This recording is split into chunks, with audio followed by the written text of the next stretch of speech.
Welcome to the IT Career Energizer podcast.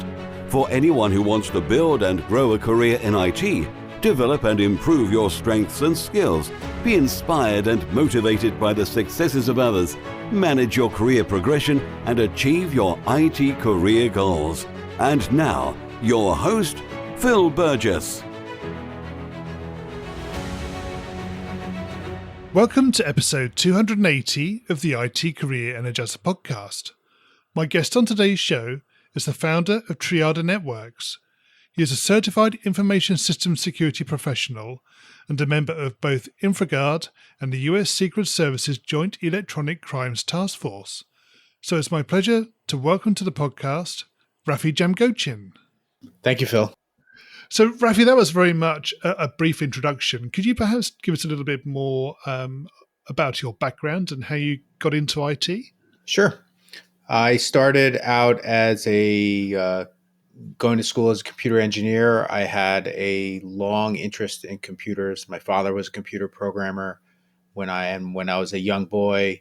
Even in the 80s, we had computers around the house, very large ones that I learned to tinker with. So it was always something that was around, and decided to go into engineering school to design these things. And after I got out, it was in the middle of a little bit of a recession here in the United States. And after a few years, decided to shift from engineering to information technology. Right. Okay. And what sort of drew you? And we'll cover this later, but in terms of what the attraction was? Besides the large pay increase, I would say it was, I was doing control systems for a video conference company. So video conference fairly nascent in the 90s.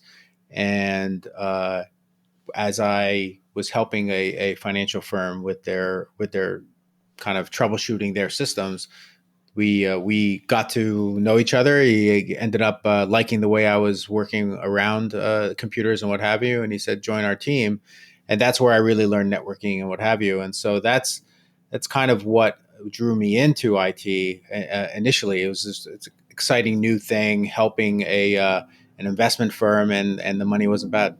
But in terms of how you got into information security, how did that come about? So actually, what happened was, while we were working at that company, I was responsible. At that point, I was responsible for the help desk. We just had a team of 2 or 3 that managed this company of 300 employees. And somebody clicked on a link. It was the code red worm, got infected, and it started moving around the company, infecting computer after computer. And so I led the team out to shut this down, and that kind of intrigued me to figure out, what is this stuff out there? What makes it tick, and then how can we defend ourselves from it? And that kind of really drove us down the cybersecurity rabbit hole. Right. Okay, fine. So, Raffi, can you share with us a career tip, one that the audience may not be aware of and perhaps should be? Yeah, I mean, I would say don't be afraid to do something less sexy like help desk support. I believe that even if you're getting a job in some other field within IT, you should really always start at the support desk, because you get a broad range of experience and understanding of how the business, because ultimately we're in the business supporting the business. We're not in the business of technology necessarily, and understanding how employees leverage and use technology. And it's a great way to understand, even if you're going to end up becoming a programmer or a designer or a network engineer, it's a great way to understand what's going on out there in the real world. Yes. So presumably you can apply that to more than just sort of help desk role. Is there other things you could potentially do? Yeah, correct. Yeah. Even if you start off at the help desk, as I did, I started off as a kind of a help desk / did a little bit of scripting and that kind of thing for our no-write operations. And that led me to understand and connect with the business leaders in the company.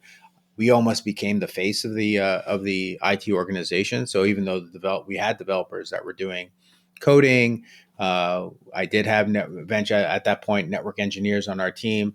I felt like my experience at the support end of the game allowed me to project into when I did management roles as well as higher end networking roles. Yeah. So the key to that, to me, sounds like it's that engagement and that early exposure, if you like, to the actual business problems that you're trying to solve. Exactly right. Yeah. Exactly right. Good. Okay. And Raffi, what's the worst thing that's happened to you? What's your worst IT career moment, and what did you learn from that? It was actually, I would say, my worst career moment. Even it was actually at the beginning of this position that I started my first position in IT. Uh, I was interviewing initially for a developer job at that company, and I was provided a verbal um, position, and I turned in my notice, and without getting a written offer, and my offer was rescinded. So here I was. I was a young guy, early 20s. We were, thinking about starting a family. That was kind of the whole reason of doing this and making the change. And I now was stuck in between a company that I had just quit and the company that I didn't have a job with. So it ended up working out. They offered me a bonus for staying, so I took it. and then 6 months later, that company did come back around. This time with an infrastructure job uh, in writing, and that's how it started my IT career. Yes, I think that's the key, isn't it? It's the having it in writing as Get it much in as writing. anything else. Absolutely. And even when you get it in writing, sometimes up to the day it actually happens, that there's still the possibility, isn't there, that it won't actually You never know. come through. Exactly. Yeah. There's always a risk. Yep, there's always a risk. Okay. And Raffi, what's your IT career highlight so far? I'm going to say this is kind of a tiered thing.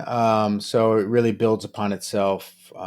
In 2001, while working in New York, 9/11 took place. We're in Midtown Manhattan, so not directly affected, but a lot of the tenants in the building that we were had office space downtown that were affected. We had people had family members who were affected directly, and we had done a lot of business continuity testing at that point. Making sure that the business was resilient, and we had done a lot of testing with our Boston office at that point to recover. So that was kind of like your early stages. 2003 rolls around while on vacation. The Northeast gets hit with a blackout, and this time I wasn't there to do the help with the recovery. I happened to be on vacation, and the team took the processes that we had built, some edited since 9/11, and did the recovery without me. And then fast forward again to 2012. At this point, I was owner of my own company. We were 4 years in. Hurricane Sandy hits New Jersey area. And we had a few companies that were isolated for 2 weeks, no power, no internet, no access. But because we had built up that muscle of protecting our customers, protecting our employees, protecting our systems, we were able to keep them running, take orders, and keep business afloat. And that's really kind of what has allowed us to help our customers this year. As the pandemic hit, to be able to, even though systems weren't necessarily down, many people couldn't get to the office to use those systems. So being able to pivot, work from home, et cetera, across multiple customers around the country. Sure. So I mean, obviously you touched on some serious events that have happened, and in particular, obviously 9/11. In terms of how that's affected you within your career, do you think there's things you've taken from that which have helped you subsequently? Well, the end, it kind of goes back to what we said before. You never know what is going to happen. The best you can do is plan, and then planning also involves training on that plan, testing on that plan, so that when you're in a crisis, you don't have to think as much about what you need to do. You can open up we had a red manual at that time. You open up your red binder and you get to work. And it does two things. One is it allows you to focus away from the tragedy that's taking place, but it also allows you to focus and get the things done without having to allow kind of the emotion of the crisis to get into your head. Yeah. Okay. And Raffi, what excites you about the future of the IT industry and careers in IT? I can't imagine another business that is as dynamic and ever changing. The news, technology, the speed, artificial intelligence, the changes in cybersecurity. There's so much going on. And if you're curious, if that's an innate trait of yours, it's a great field to be in, regardless of what your formal background is. Even if you didn't start in IT, even if you didn't start in a technology field like I did, you're a history major. We hired teachers to come into IT back in the 90s as we were trying to grow our team out, just because we were looking for a broad range of thoughts and feelings. It's a great way to bring in other thinking modals to the daily work. And in terms of the sort of the future of technology, obviously quite recently when we're doing this recording, we've had, for example, the collaboration between NASA and SpaceX. Do you see those sorts of things continuing, and that sort of breaking new frontiers and trying out new things? Yeah, I mean, if you didn't have the curiosity to do it, I kind of focus my curiosity, for example, towards the cybersecurity realm more than anything. So I'm always looking for ways to how things work, how things break, and then how to prevent them from breaking. That's really kind of and there's always something new that is there to work with. So as we collaborate between government and in the private sector, and we do that with the on the cybersecurity side with some of the groups that I'm involved with, like Infragard and the U.S. Secret Service. Those are the kinds of the collaborations that we work together to help make everybody safer. The crime takes place typically against businesses, but you need the help of law enforcement to go after those perpetrators, and the way to do that is collaboration. Yes, exactly. Good. Okay. We're going to go into the reveal round now. We're going to find out a little bit more about you and the way you think. You ready for this? Mm-hmm. So, what first attracted you to a career in IT? I said it before. It was money initially, Yep. but it was definitely we felt that it was going to be able to build a kind of freedom for us that we otherwise would not be able to do in other ways. What is the best career advice you've ever received? After the gentleman rescinded his offer and said, "Next time getting in writing," I would say, "Stay curious." That's been the one I'd say. Yes. What is the worst career advice you've ever received? Uh, a couple said that don't go into business for yourself. I was discouraged by many to start my own company when I did, especially in the recession of 2008. And it wasn't easy, but it's been massively rewarding on many levels. If you were to begin your career again in today's world, what would you do? I think early on, I focused a lot on certifications.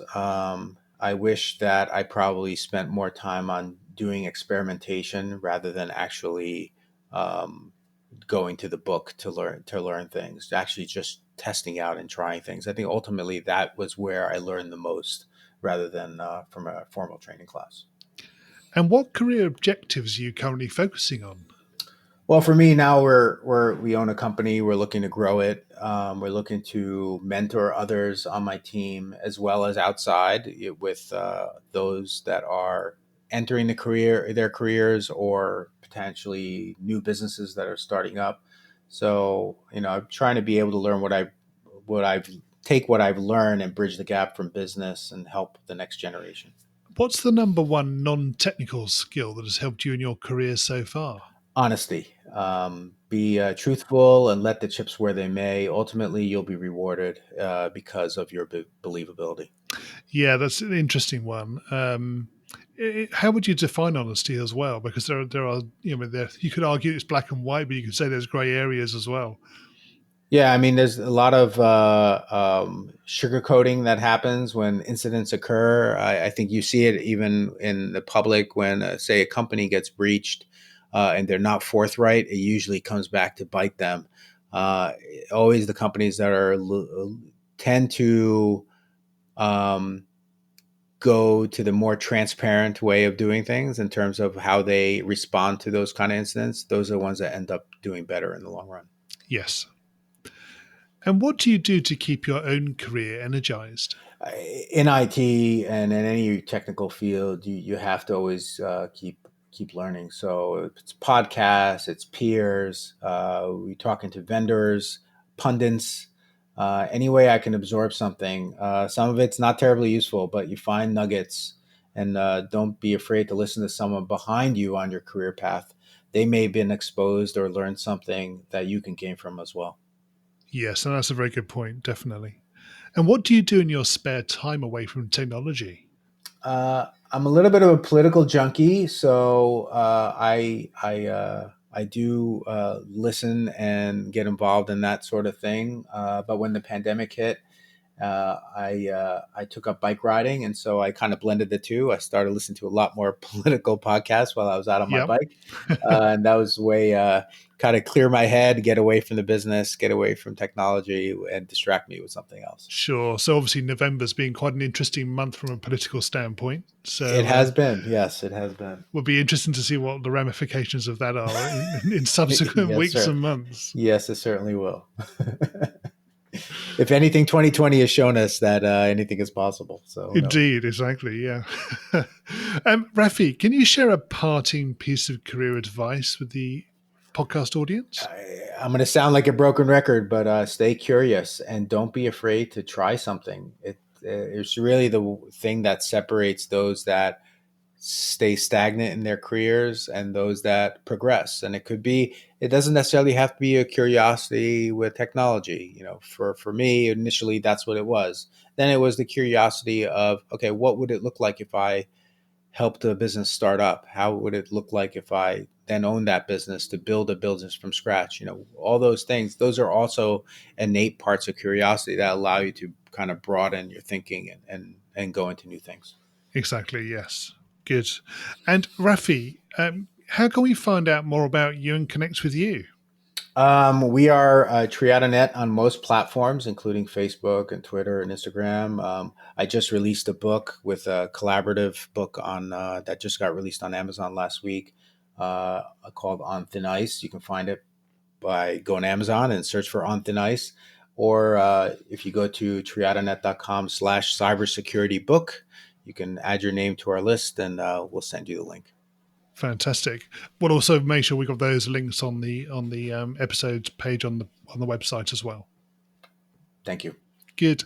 Raffi, thank you so much for joining me on the podcast today. It's been great chatting with you. Thank you, Phil. Appreciate it. Hi, Phil here again. Just a final few words from me. Firstly, I'd like to thank my guests for sharing their career tips, experiences and insights with us on the show today. As you probably know, there have been more than 200 guests on the show so far, and I'm continuing to try to attract new guests that can provide great insights to all of us. However, to enable me to do this, I need to ensure that the podcast continues to grow and reach an extended audience. And you can help me in doing this by subscribing to the show and providing a rating and review in whichever platform you listen to. Thanks again for your support, and until next time, have a great week. Thanks for listening to the IT Career Energizer podcast. To find out more about building a successful career in IT, visit itcareerenergizer.com.